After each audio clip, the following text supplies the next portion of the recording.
provided by those who have made a sacrifice. This is what we are seeing. People like Ashwaju, people like us as young students, came out for democracy in 1993. In the 90s, we came out and insisted on democracy. At the end of the day, it is those who ask for it that are becoming victims. This cannot continue. This must not be seen from an Ashwaju.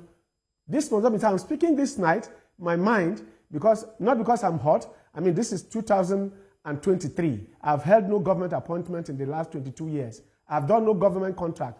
Cross-check and fact-check me. I have not.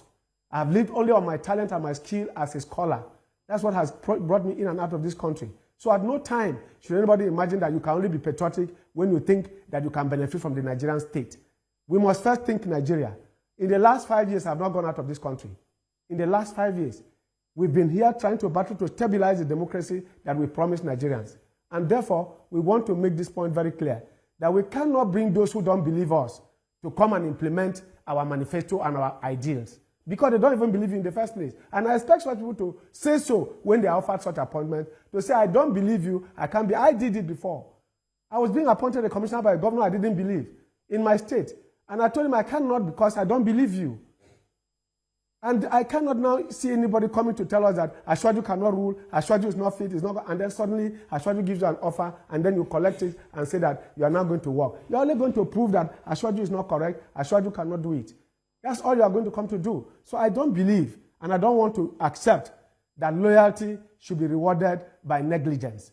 It should not be rewarded with negligence. And those who have been reluctant to work with you, political isolation cannot cure political apathy. Those who already do not believe in democracy are being encouraged not to say there is no reward in it. There is nothing to get from it. And when we say reward, we are saying we believe that this cause can be pursued, that the manifesto of APC can be used to improve and develop Nigeria and make Nigeria a better place, and make Nigerians happy as we have promised. The People First agenda, the renewed hope.